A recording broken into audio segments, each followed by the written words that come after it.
আলাইকুম everyone, welcome back to my channel. আমি মিম cooking house থেকে মিম বলতেছি। আশা করি আপনারা ভালো আছেন, আমিও ভালো আছি আপনাদের দোয়ায়। আজকে আমি আপনাদের সাথে শেয়ার করব কিভাবে পুঁই শাক, আলু, কাঁঠালের বিচির তরকারি রান্না করতে হয়। অনেকটা সহজভাবে আমি আপনাদের সাথে এটা শেয়ার করব। তাহলে চলুন শুরু করা যাক এটা কিভাবে রান্না করতে হয়। আমি একটা কড়াই বসিয়ে দিয়েছি চুলায়, পরিমাণ মতো তেল দিয়ে দিলাম, পেঁয়াজ কুচি, মরিচ দিয়ে দিলাম, ভালোভাবে নেড়ে চেড়ে নেব। পেঁয়াজটা ভালোভাবে ভেজে নেব। এখানে হাফ চা চামচ জিরা দিয়ে দিলাম,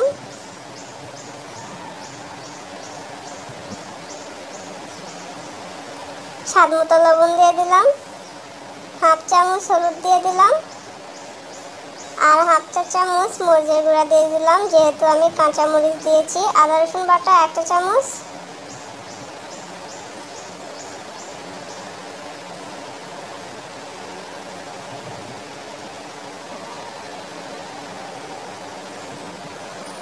ভালোভাবে মশলাটা কষিয়ে নেব। দেখুন, এখন একটু পানি দিয়ে আমি মশলাটা কষিয়ে নিচ্ছি।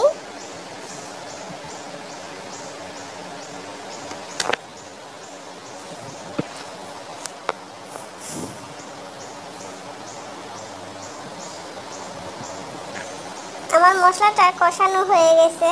আমি এখন এর মধ্যে আলু দিয়ে দিব আর কাঁঠালের বিচি দেখুন অল্প একটু দিয়েছি।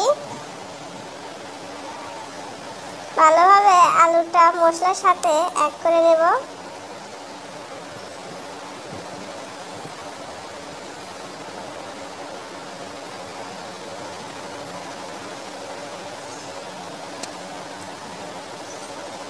দুই মিনিট এইভাবে আলুটা ভালোভাবে নেড়ে চেড়ে নেব।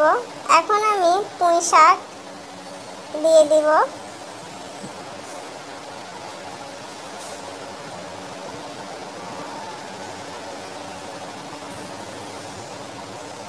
ভালোভাবে আমি আবার 2 থেকে 3 মিনিট এরকম নেড়ে চেড়ে নেব ভালোভাবে মশলার সাথে।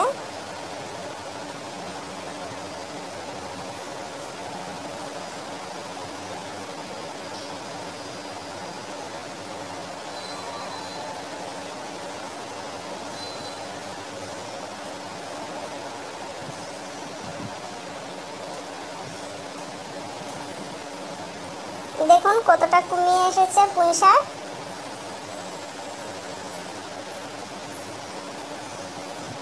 এখন আমি পানি দিয়ে দিব পরিমাণ মতো, আলু আর পুঁই শাকটা সেদ্ধ হওয়ার জন্য।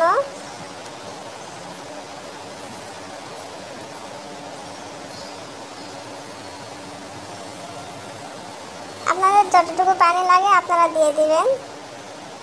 দেখুন কিভাবে পানিটা দিয়েছি। আমি ঢাকনাটা ঢেকে দিলাম, ফিরে আসলাম কিছুক্ষণ পর।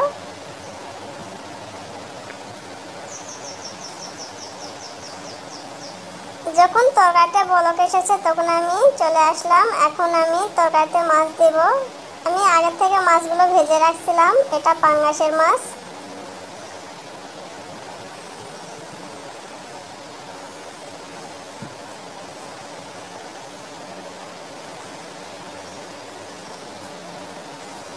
আবার আমি ঢাকনা দিয়ে ঢেকে দেব। ফিরে আসলাম কিছুক্ষণ পর। তরকারিটা আমি ভালোভাবে নেড়ে চেড়ে দিব।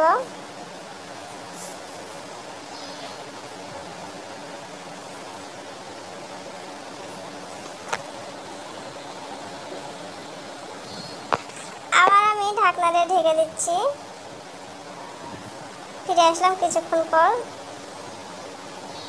দেখুন বন্ধুরা, তরকারিটা আমার অনেকটা হয়ে গেছে। আমি আবার নেড়ে চেড়ে দিচ্ছি।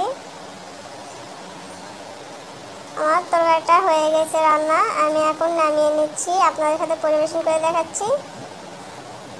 দেখুন বন্ধুরা কতটা সুন্দর হয়েছে আমার তরকারি। আমার রান্নার ভিডিও যদি আপনাদের কাছে ভালো লাগে তাহলে লাইক, কমেন্ট, শেয়ার করবেন আর সাবস্ক্রাইব করে আমার পাশে থাকবেন। আমি অনেক সহজভাবে আপনাদের সাথে রেসিপি শেয়ার করি। আরও নতুন নতুন ভিডিও পেতে আমার চ্যানেলটা সাবস্ক্রাইব করে আমার পাশে থাকবেন বন্ধুরা। দেখুন কত সুন্দর হয়েছে রান্নাটা। আল্লাহ হাফেজ।